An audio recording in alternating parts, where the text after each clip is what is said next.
ফুল সুন্দর গাছে থাকলে, আর তেমনি সম্পর্ক সুন্দর হয় বিশ্বাস আর ভালোবাসা থাকলে। সম্মানিত দর্শক, আসসালামু আলাইকুম। আমি ফাতেমা বলছি নারায়ণগঞ্জ থেকে। সবাইকে ওয়েলকাম জানিয়ে শুরু করছি নতুন আরেকটি লাইফস্টাইল ব্লগ ভিডিও। আশা করছি শেষ পর্যন্ত ভিডিওটি দেখলে আপনাদের কাছে ভিডিওটি অনেক ভালো লাগবে। এই তো সকালে নাস্তা পানি খাওয়া হয়েছে, রুটি ভেজে খাওয়া হয়েছে।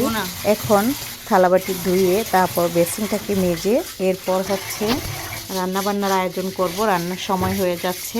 তো এর আগে হচ্ছে এই পাশের রুমের যে ফুলগুলো আছে আমি এখানে রাখছি সাজিয়ে, রান্না করার আশপাশটাতেই দেখুন রেখে দিয়েছি।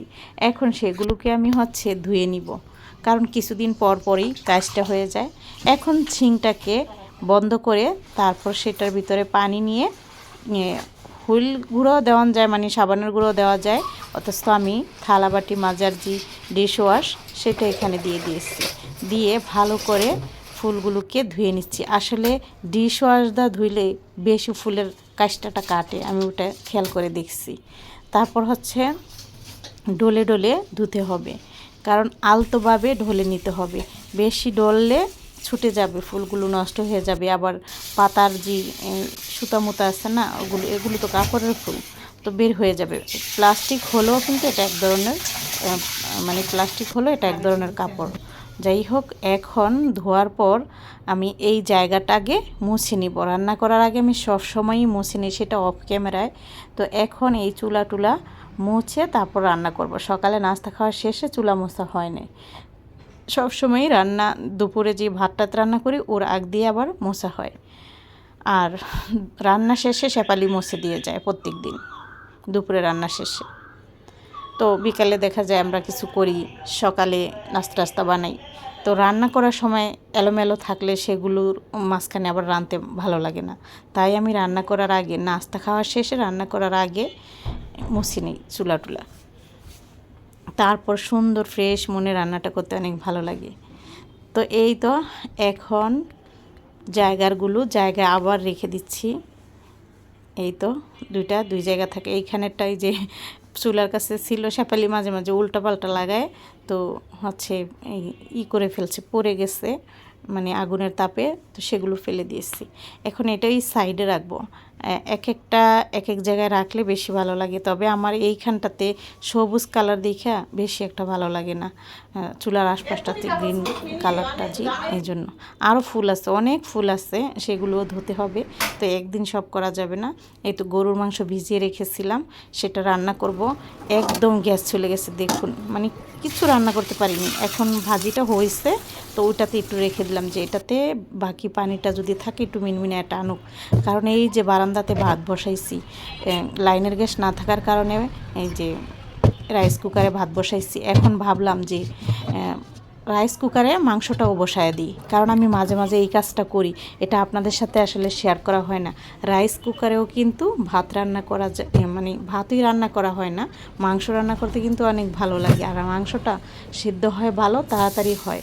তবে আমরা ওই যে চুলাতেই বেশিরভাগ রান্না করে ফেলি, এটা ভিতরে রান্না কম হয় আর কি। তো দেখুন, এখন যেহেতু আগুন নেই, ওইখানে আমি ভাজি করলাম, তারপর পাবদা মাছ রান্না করব, ওতে অনেক সময় চলে যাবে। তো এই জন্য আমি এইখানে এই কাজটা করে ফেললাম। দেখুন 2 পদ হয়ে গেল কিন্তু। তো এইভাবেই রান্না টান্না করতে হবে। ইদানিং গ্যাস থাকে না কইলেই চলে। কারেন্টের যে একটা চুলা, ইলেকট্রিক যেটা চুলা, ওটা দিয়ে কতক্ষণ রান্না করা যায়, ওটাও তো একটা প্রেশার। আর আমার ওই চুলাটা অনেক পুরানো হয়ে গেছে, আলহামদুলিল্লাহ অনেক ভালো আছে। আমার এই ঠেকা কাজগুলো কিন্তু এখন সারতে পারি। এই যে এটা দিয়ে বসাইলাম ভাত তরকারি, আবার ওটা দিয়েও ভাত তরকারি করলে তাড়াতাড়ি হয়ে যায় 2 চুলায়। তো দেখুন, বারান্দাতে নিয়ে আসার কারণ হয়েছে আমার ওই রান্নার ওইখানটাতে একটু চিপাচিপি হয়ে যায়, মানে রাখার মতো সুন্দর হয় না জায়গাটা, যার কারণে এনে নিয়ে এসেছি, দেখতে ভালো লাগবে খোলামেলা। যাক, সমস্যা নাই। আর এই তো শেফালি হয়েছে করতেছে, ফার্নিচারগুলো মুছে দিবে, আর ঘরটর ঝাড়ু দিয়ে ঘর মুছবে, তারপর কাপড়ও ভিজাইছে, ওগুলোও ধুইবে। ওর কাজগুলো করতেছে আর কি। তো আমি এগুলো টান টান করে দিয়েছি। এখন ওকে বললাম যে তুমি একটু ক্যামেরার সামনে আসো, তাই আর কি ও আবার আসলো। আমি এর আগে এগুলো জেরে দিয়েছিলাম। যাই হোক, আমি ভিডিও করতেছিলাম। এই জন্য রান্না শেষ করে ফেলেছি। নিচে এগুলোর জন্য খবর দিছে আপনাদের ভাইয়া, বলে একটু নিচে আসো। তো গেলাম, যাওয়ার পর এগুলো দিয়ে দিল। আরও আনছে, মানে আরেকবার যাইও আনছি। ওইখানে ছিল আবার আম, তারপর হচ্ছে আনার ছিল, মানে আনার ফল। তো দুইবারে আনছি, একবারে অনেকগুলো আনছি, পরে আবার যাই আনছি। আর এই তো আসরের সময়টাতে এই ফুলগুলো তুলে নিলাম। ভাবছিলাম চা করব, মেয়ে বলতেছে চিনি দিয়ে খাইলে হইব না, মধু দিয়ে খাইলে ভালো হয়, দরকার নেই চা করার।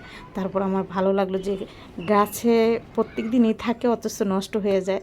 তবে গাছের ফুল তো সারাদিন গাছেই ছিল, এখন তো এগুলো থাকবে না, তো এগুলো ছিঁড়ে একটু আমি রাখি। ভালো লাগতেছে ফুল, আসলে কার না ভালো লাগে এরকম এক লগে সবগুলো ফুল যদি আমরা দেখি, দেখতে কিন্তু ভালো লাগে। আর আমার ফুল গাছ পছন্দ, আমি গাছই রাখি, এভাবে তুলি না। দেখুন তো কত সুন্দর হয়েছে।